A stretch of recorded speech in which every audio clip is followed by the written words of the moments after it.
Suay kenya eira rana wihor, ruuna wihor, huevuna wihor, wanina wihor.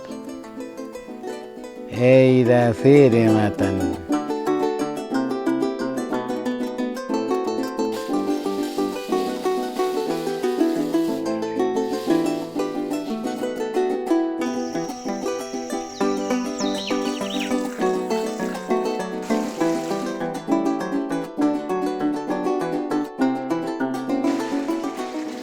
La coca lo que le dejó a los campesinos de Arauca fue unas costumbres. Le dejó problemas jurídicos, les dejó terrenos contaminados con la fumigación de glifosato. Así en concreto le dejó ese tipo de cosas y enfermedades. No le dejó más nada. Después de que me sucedió el accidente, ahí se empezó mi calvario.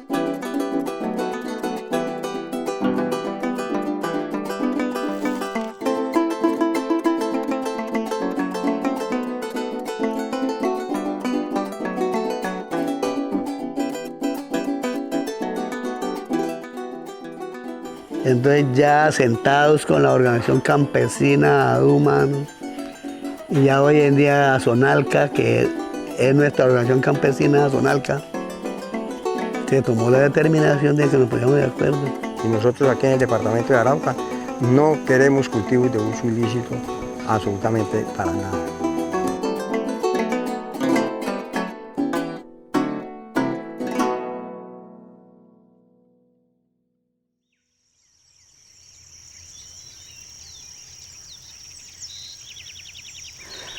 Juan Jairo Carita, va Askenbeck y Kurishita Raka Choquitara, varias cundas. La coca, su nombre natural es ayo, asa. Lo sembramos, lo cuidamos, ella crece y a lo que ya tenga 2, 3 años, uno ya empieza a recoger. Lo recoge y lo tuesta, lo pone en una olla de barro, lo tuesta, luego lo conserva en las mochilas estas. Es la planta de la sabiduría, del conocimiento. Lo utilizamos para muchas cosas, para el cansancio, para el hambre y también para la medicina, para prevenir y curar enfermedades. Si la persona no tiene ese control de saberes o poder de la planta, pues se desvía, o sea, se va por el conocimiento negativo. Entonces eso también daña el espíritu de la planta. Entonces eso afecta a la planta sagrada. Nosotros a los campesinos le hemos hecho entender, hemos expresado la realidad que a fondo el ayo es la planta con la cual Sira pensó para crear el universo, el mundo, la tierra, el elemento, todos los 4 elementos. Entonces no era justo que siguieran comercializando, siguieran sembrando para destruir, porque entonces ahí destruiría todo el conocimiento, la sabiduría, la obra de Dios, la obra de Sira, del Creador. El pensamiento de Sira para crear el mundo, la vida, el universo, las especies, los seres, fue a través de la coca. Por eso para nosotros la coca es la planta, o sea, lo más sagrado y es la potencia del pensamiento de Sira. Yo soy de esos que dicen que los cultivos de coca iniciaron por el abandono estatal. Por ejemplo, es la hora, en pleno siglo XXI, donde hay puras trochas. Yo diría que la gente se vio obligada a optar por los cultivos de uso ilícito que llaman, concretamente cultivar la hoja de coca, porque a uno no le daba sacar una carga de maíz. Por ejemplo, acá yo llegué a mediados del 79, acá donde estoy en mi finca. Entonces fue transcurriendo el tiempo, hermano, y un problema para uno, imagínese 7, 8 horas para ir a cargarse unos kilitos de arroz cuando conseguía, o llevarse los 3, 4 marranitos, pues a trocha, compre y véngase al otro día, ¿no? Ahora, y entonces llegó un momento en que ya como con 2 años está por aquí, apareció por allá por la vía de llaman Muribá, más bien cerca del río Cusay. Apareció que es que unos señores para que es que la tal coca, que la tal coca. Y regaron ese cuento que yo tenía la tal coca. Hola, y se fue extendiendo y la gente fue dando cuenta. Y resulta que esos señores ya tenían la coca, entonces ya decían, claro, nosotros les vendemos la semillita, 1 kilito, cuando entonces eso valía 4.000 pesitos 1 kilo de pepa de esa. Claro, cuando mejor empezó a comprar. Entonces el dilema de ellos, decían, claro, usted la siembra, nosotros le compramos, aquí hay un señor que compra la hoja. Pues cómo no se iba a enamorar la gente de esta situación. Así le tocaría llevarla allí a 1 hora en vez de ir 8 horas por allá a sacar los marranos y toda vaina para volver y venirse con su mercadito. Entonces ya un señor de eso, por ejemplo, decía, no, si usted necesita cualquier vaina yo la traigo, cualquier encarguito. ¿Quién no? Se fue extendiendo al cual mejor hacer sus semilleritos. Todo el mundo empezó a cultivar la coca. Y que la coca, y y eso se impregnó mucho en coca. Mucho. Entonces, ya la gente enamorada toda de la coca, como que olvidaron más que tocaba arreglar vías, que tocaba, sí, hacerle petición al gobierno, porque nos arreglaban las carreteras, porque como 1 kilo de coca usted lo agarraba y lo echaba en una mochila y se montaba en la bestia y lo llevaba. No pesaba tanto. Mientras que para acá una carga de plata, una carga de yuca, eso era un problema y nadie lo compraba. Muy barato entonces. En esta época, debido al abandono estatal, lo podemos decir, los campesinos se vieron casi que obligados a cultivar plantaciones principalmente de coca. Se dio ese fenómeno, pues por iniciativas de pronto que estaban dando en otras regiones del país, tratando pues de salir de la pobreza. Pues ellos decían de que eso era lo único que daba plata y lo único que se podía cultivar, porque el cultivo de comida pues no tenía salida. El maíz lo cultivaba uno para uno el gasto, porque para vender no era mucho lo que valía la carga de maíz cuando ese tiempo, porque una carga de maíz valía 30.000, 25, 30.000 pesos. Y un jornal tocaba pagarlo 10.000, 15.000 pesos. Y yo la vaina hasta que eso pasó a los años 90 ya llegó la gente ya toda cultivando su coca, pero igual no arreglaban sus fincas, no arreglaban muchas veces la casita, más bien arreglaban los cambuches, más no arreglaban la casita ni se esperaron a que con lo de la coca comprar animalitos y echar adelante, no, sino la gente se volvió espifarradora. Al principio para la comercialización de la coca, pues venían de afuera comerciantes a llevarla, sí, a comprarla. Cualquiera pues venían y llevaban por kilos y bueno, compraban así sucesivamente. Ya después entonces llegó un tiempo donde ya la FARC impedía venderle a los particulares, ¿no? Entonces tocaba que llevársela a ellos ya en el 99, 2000, ya ellos extendieron esa ley que tenían que directamente ir a venderle la droga a ellos. Llegó los años 90 y pico, 96, empezaron a ver los caseritos, a hacer discotecas y una cosa y otra, y se empezó a perder la gente. Se perdieron los hijos, ya no estudiaban por estar raspando coca, por estar vagueando, por estar a lo bien. En el 2000, por ahí después del 15 de enero del 2000, ya estaba el cultivo, otra vuelta para hacer la segunda raspa. Teníamos que, ya empezaba, entonces íbamos a llevar los materiales para el cambuche donde se iba a llevar, donde se iba a trabajar. Y desafortunadamente la camioneta la llevábamos, se nos O sea, no entraba la camioneta hasta el sitio donde se iba a procesar, entonces tocaba dejarla más acá. Entonces hicimos una pica para meter la camioneta, hay un cañito ahí en una subida, un arenal. La persona que iba manejando la camioneta la dejó volver y yo atrás iba un galón de amoníaco. Y al regresarse la camioneta, yo fui el galón se cayó y yo fui a recogerlo.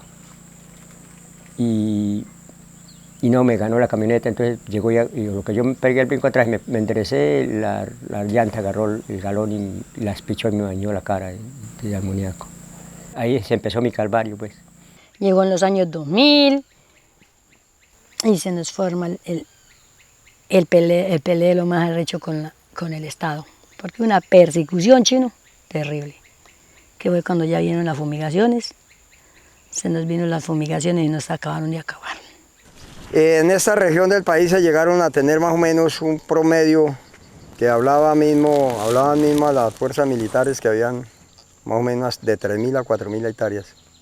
Entonces ya iba a comprar un bulto de sal, le valía más caro porque decían que era para la coca. Iba a comprar un bulto de abono para sembrar las plantas, pues decían que era para la coca y eso era una persecución que había. Un galón de gasolina, también el problema era para cruzar con un galón de gasolina para el trabajo de la finca porque todo era para la coca.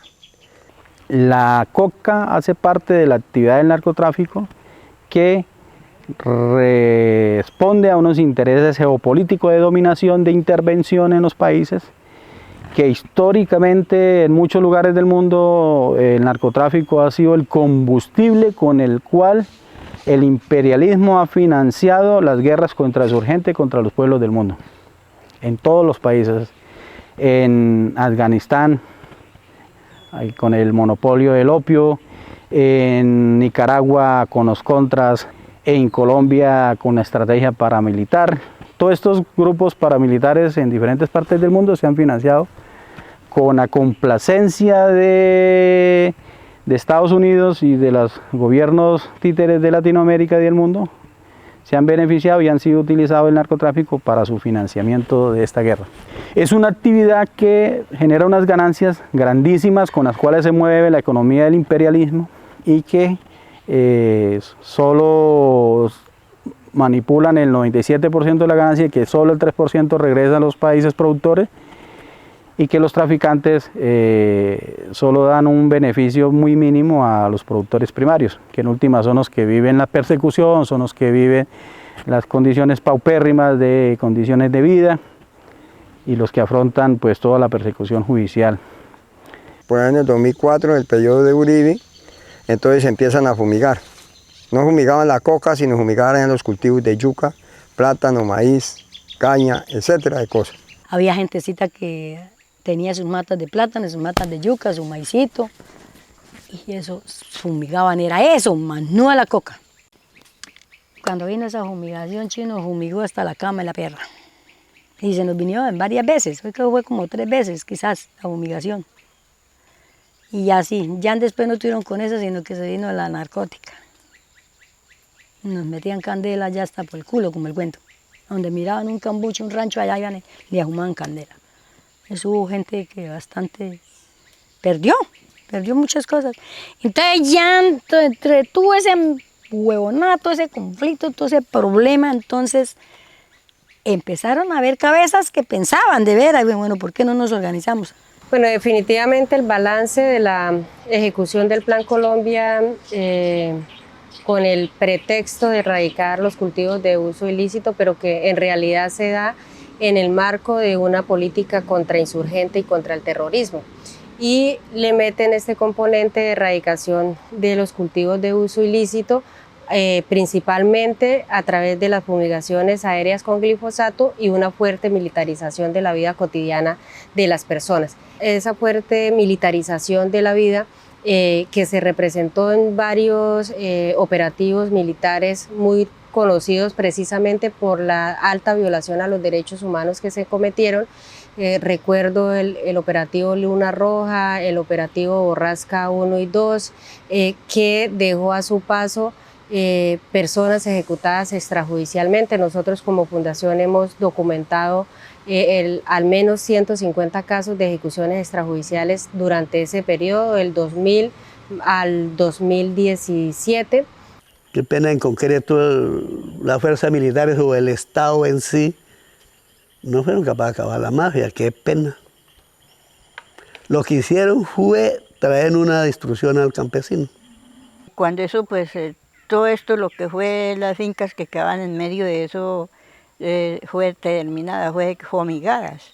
Las orillas del caño, siempre la gente cuidaban de dejar los protección del caño.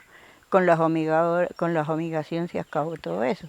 Pues nosotros aquí, lo que fue, pues, teníamos cultivos de plátano, de maíz, yuca, y con la fumigación nos acabaron todo. Ya ya pudimos volver a cultivar después de 3 años, porque en ese intervalo de esos 3 años de fumigación nos tocaba ir a conseguir la comida para sobrevivir por allá para los lados de Puerto Gloria o comprarla, donde hubiera, porque la tierra no producía por la fumigación que le habían echado. Pasto y todo se había acabado, cuando eso nos tocó acabar el ganado, los animales que teníamos. Las fumigaciones aéreas, en última, era un pretexto no tanto para fumigar la coca, sino para acabar los cultivos de pan coger, para que el campesino se aburriera de estar defendiendo el territorio, porque hay una bandera de defensa del territorio, y al estar fumigada su finca con glifosato, pues los impactos de salud, las malformaciones genéticas, las enfermedades de cáncer de piel, de pulmones, de cáncer de gastrointestinales. Aparte de eso, el tema de las fincas destruidas, pues lo que hacía era que fuera más propicio para que la estrategia de despojo del territorio, que fueron incapaces de sacar los campesinos de su finca a través de la estrategia paramilitar, en sus diferentes intentos en la historia del departamento de Arauca, entonces a través de las fumigaciones indiscriminadas con glifosato, pues hicieran que el campesino perdiera ese arraigo por la tierra. Entonces el campesino se dio cuenta de esa estrategia imperialista y hizo que entonces optara por erradicar la coca. Bueno, es importante plantear que todo este Plan Colombia, que supuestamente era para erradicar los cultivos de uso ilícito a través de las fumigaciones, pero que generó toda esta violación sistemática de los derechos humanos, de militarización y demás agresiones contra la población civil, además pues estaba generando en el territorio una gran problemática social, ¿sí? De descomposición social, de problemas como el alcoholismo, la prostitución, la deserción de los niños, niñas y adolescentes de los colegios, porque ya no querían ir a la escuela, sino querían ir a raspar coca y a ganar plata. También generó que el campesinado perdiera de cierta manera su arraigo y su vocación agrícola y pecuaria y se dedicara pues a los cultivos de coca, claro, teniendo en cuenta de que esa decisión del campesinado fue producto del abandono estatal que había en el departamento y que le era más fácil cultivar coca y sacar 1 kilo de base que cultivar plátano, cacao y demás. Teniendo en cuenta toda esa problemática, el campesinado tomó la decisión de erradicar y de sustituir esos cultivos por los cultivos de pan coger. Como tal, el movimiento campesino, en aquella vez la DU, hoy Azonalca, la CUP, ASOGER, a las juntas comunales, los comités ganaderos, los gremios y sectores. Entonces se hace una asamblea y se habla de que empezáramos a erradicar la coca, arrancarla totalmente, sin ayuda del gobierno y sin ayuda de nadie, sino pensamiento de los campesinos. Entonces determinamos arrancar la coca. Se propuso hacer campaña de que nada más a la coca, nada más, nada, las juntas de acción comunal. Y así, y se organizó la gente y dijeron, bueno, pues si es así, vamos a echarle pichón, acabemos con eso. ¿Y qué le vamos a sembrar? Los unos que pasto, los otros que cacao, aquí le metieron cacao, otros que yuca, otros que plátano, otros que cítrico, bueno, eso, que caña, que bueno, eso, de qué bueno que no sembraba la gente. Y se empezó, hermano. Los que no, vendieron a Chichigua y los que pudieron les compraron. Váyanse. Y así fue que se empezó. Efectivamente, en el año 2007, las comunidades de veredas de Arauquita solicitaron el acompañamiento de la Defensoría del Pueblo para que se les hiciera, valga la redundancia, acompañamiento a un proceso campesino que iban a iniciar. ¿En qué consistía ese proceso campesino? Que de manera voluntaria se iba a comenzar la erradicación manual de plantíos o de la siembra de coca que habían en algunas veredas, en donde la Defensoría estuvo con los campesinos en las zonas o en las áreas donde estaba sembrada la coca y pudo constatarse que se iba erradicando. El departamento de Arauca no es desconocedor de esos procesos que venían dándose en el tema de reconocer de que teníamos cultivos ilícitos en el departamento de Arauca, desde la institucionalidad. Pero qué bueno la iniciativa que nace desde el movimiento social y el movimiento campesino en erradicar por mutuo propio los cultivos ilícitos y hacer una transición a cultivos legales. Por supuesto que para el departamento de Arauca fue una de las mejores noticias en el tema de productividad. Hoy nosotros hemos sido uno de los departamentos con mayor productividad y hay que decirlo con mucho orgullo, el municipio de Tame hoy es el municipio de mayor producción a nivel nacional de plátano. El departamento de Arauca hoy tiene dentro de sus saberes más de 23.000 hectáreas de plátano sembradas, al igual que tenemos más de 21.000 hectáreas de cacao sembradas. Y eso constituye de que en ese cambio de mentalidad del campesino, de nuestros campesinos, pues se vinieron a dar propuestas de legalidad y que nos ha hecho convertirnos en unos productores muy fuertes. La Administración Municipal de Fortul viene realizando en este momento como un seguimiento a la labor que ha tomado las comunidades campesinas. Ellos han tomado ya la decisión de erradicar los cultivos ilícitos en esta municipalidad. Este es un hecho histórico. Por primera vez se está dando una iniciativa popular que vaya encaminada a erradicar los cultivos ilícitos.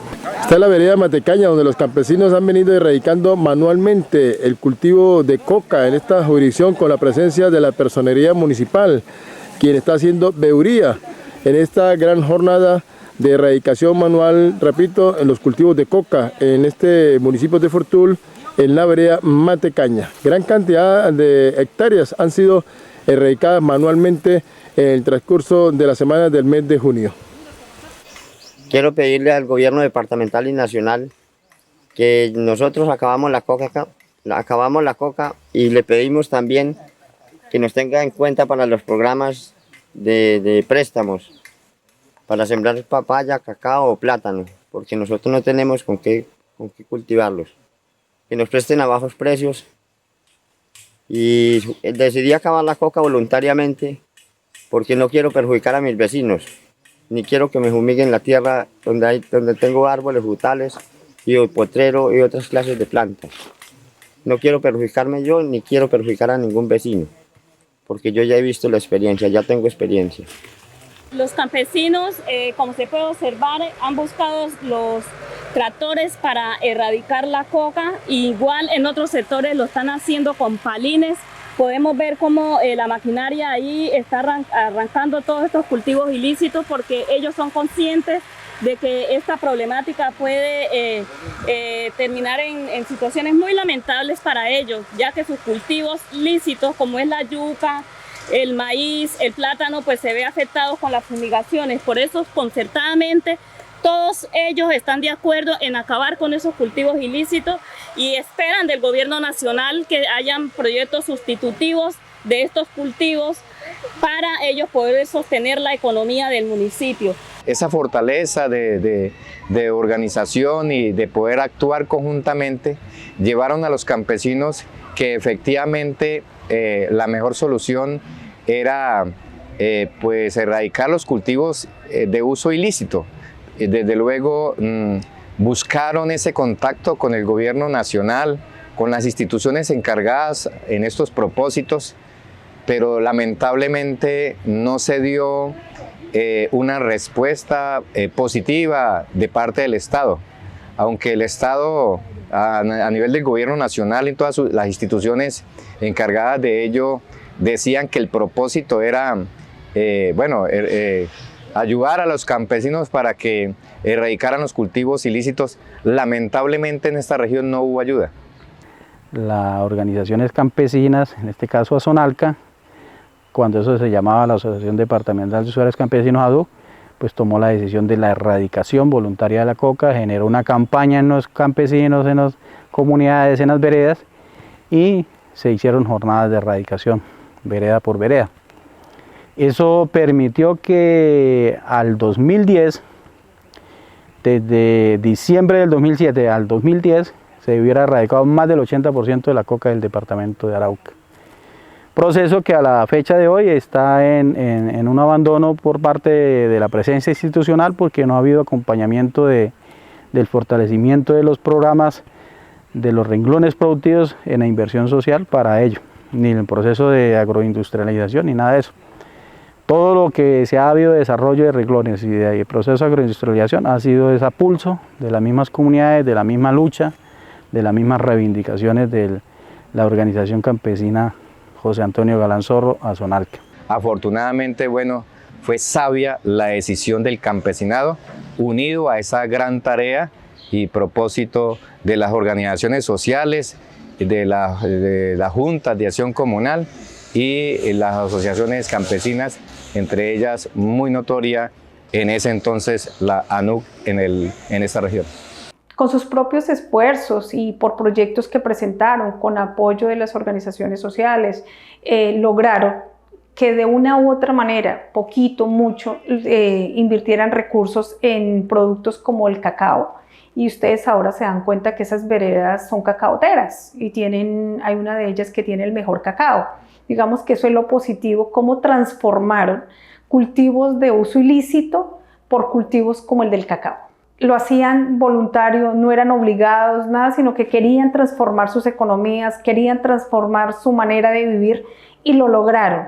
Entonces creo que lo que se hace con el corazón y se hace por propia iniciativa tiene mejor resultado con aquello que se hace por la fuerza y obligados. La historia que conozco de la Arauca es que con el levantamiento de las matas que se da hasta más o menos hasta el año 2015 y después los reductos que quedaron, que es lo que yo te narro, que yo conocí en el Oasis, cuando se levantan esas matas ha habido una serie de emprendimientos agrícolas alternativos, el plátano, el cacao, otros productos que no se deben quedar en el plátano, porque tú no tienes facilidad de transportar desde una vereda como esa que te estoy dando el ejemplo, desde el Oasis a sacarlo a Arauquita y de Arauquita a traerlo hasta el interior del país, los costos son enormes. Entonces de lo que se trata es que de allá mismo tengamos que montar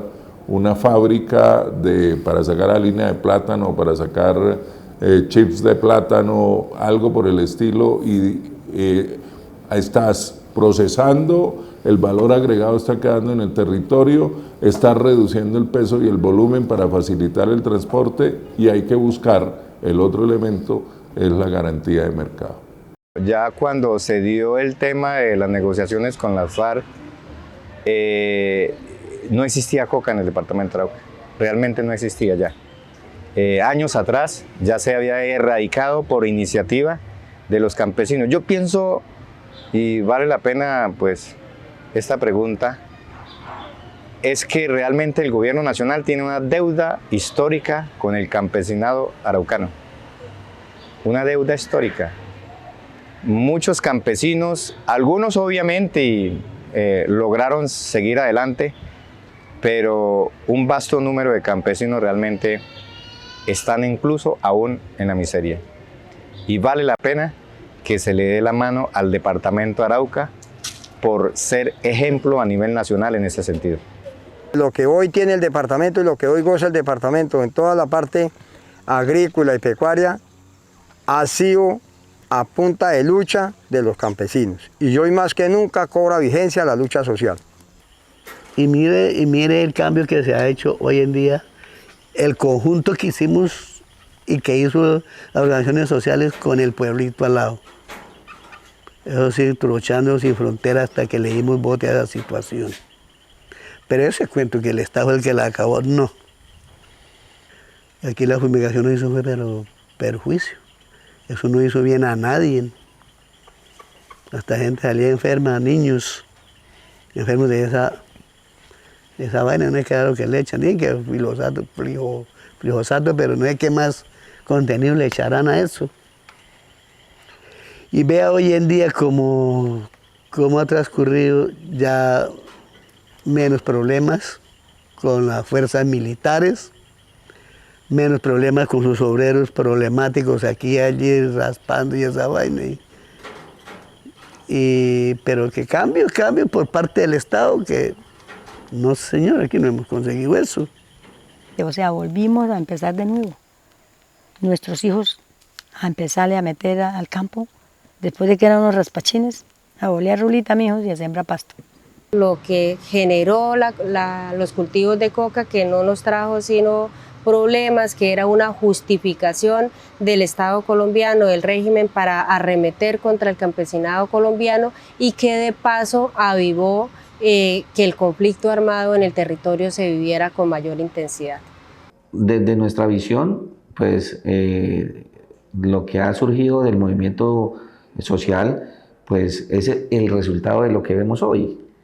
La organizatividad que ha tenido el movimiento social, el convencimiento hacia nuestros campesinos, de convencerlos, valga la redundancia, acerca de que era mejor transitar bajo los cultivos de legalidad. Yo sé de parte mía y de lo que uno tiene su experiencia, yo le daría el mensaje a esa juventud de hoy en día, que en verdad estudien, paren de hablar de estudio, que de ahí el estudio es donde vamos a aprender a manejar su suelo colombiano donde estamos, su finca, su terreno, su lote, para así mismo cultivar, sembrar, porque estas son tierras muy provisorias, buenas. Usted siembra arroz, siembra yuca, siembra maíz, siembra plátano, patilla, lechosa, todo eso se da acá. Y eso es una situación de que ya uno luchando junto a lo organizativo, mano, luchar por el socialismo de las carreteras, que todo el mundo va a beneficiar. Eso es lo que buscamos. Asimismo, dentro de un taxi, por ejemplo, eso le digo yo a los chinos, usted siembra sus surcos de piña, esta vaina, entra un taxi, esta vaina, véndame las piñas, señor. Pero a estas alturas de la vida con esas trochas, ¿qué? Pero yo sí le recomiendo a los chinos eso. El estudio, claro que les paga el estudio, pero así mismo meterse en el campo, porque a la ciudad que vamos a hacer todo lo más, no. En la ciudad ya el que hace sus ladrillos los hace para pegarlos. Y tierra no venden más, no hacen más, ya lo que fue. Donde estamos, estamos. Entonces, el muchacho que busque el campo, yo ese consejo le daría de mensaje. Busquemos el campo, aceptemos la realidad del campo, que eso es un orgullo para uno. Yo me siento mucho orgulloso aquí en esta zona, a pesar de conflictos, de guerras, no sé qué cuándo, pero ahí estamos. Atrancadas muchas, pues que no hay ayudas por parte del Estado, pero hay que seguir buscando, a ver si mañana, el pasado mañana, se consigue de pronto para el futuro que viene. La coca lo que le dejó a los campesinos de Arauca fue unas costumbres. Le dejó problemas jurídicos, les dejó terrenos contaminados con la fumigación de glifosato. Así, en concreto, le dejó ese tipo de cosas y enfermedades. No le dejó más nada. ¿Qué nos dejó la coca? Es que lo malo no deja nada bueno. Nos deja unas burbujas económicas que a la postre, cuando se desinflan, los que más pierden son los pequeñitos, los pequeños productores. Mucha gente llevó el bulto por eso, o sea, les tocó desplazamientos, muertes, fincas les quitaron, ganado, bueno, de todas maneras los dejaron. Eso dejó la coca, ¿cierto? De estragos. Ruina fue lo que me dejó. Porque yo no la cultivé, pero sí recibí el perjuicio. La coca me dejó ciego a mí. Fue lo único que me dejó, porque no me dejó más nada. Lo que la coca nos dejó la experiencia de que no es nada bueno, que no es una alternativa, que no es una solución, que no resuelve los problemas estructurales del campesino, que no resuelve los problemas estructurales de la sociedad, que al contrario lo que hace es descomponer más las comunidades, la sociedad, la descompone. Karit keni karti keniti ken utaki ken teoro sushi karsi rushi karkwaka isu ay kenya ira rana wihor ruuna wihor kwewina wihwanina wihor ira siri matan si kutarwanchaja dijera chukaskan wuchan man kenan karit kenita ken charken ke timarkenan ta huascara si kuetacha si wata huascata tewata si wata yo wata kaskan man uwan baran kaskan man wuchan man kenan ta huascara. Vamos a hacer un ensayito. Todo empieza acá.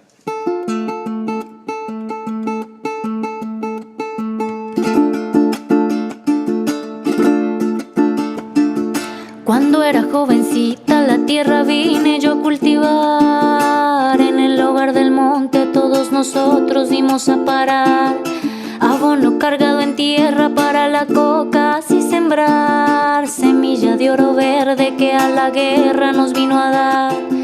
Con raíces en el suelo talló con fuerza y ramas que el viento va a acariciar. Se escuchan pasos cerca, tal vez la tropa ya va a llegar. Rápido todos corren buscando refugio en algún lugar. Aquí la vida late con un misterio particular, pero su ancestralidad la madre de la montaña quiso mostrar. Pero su ancestralidad el indio de la montaña quiso mostrar. Bajo el cielo estrellado un eco en el aire escuché pasar. Andamos caminando en este paraíso sin igualar. Tejido mudo en la historia que con masacre nos vino a marcar. Y nosotros metidos en el matorral. La voz de un conspirante de aquí nos promete sacar. Pronto el campesino a la realidad vino a parar. Que lo que estaba haciendo solo a la muerte lo iba a llevar. Con toda su familia cultivos de coca eliminar. Para la tierra ya recultivar. Con plátano y cacao Arauca se volvió a llenar. Y así entre otros conflictos a solucionar. Pero su ancestralidad la madre de la montaña quiso mostrar. Pero su ancestralidad el indio de la montaña quiso mostrar.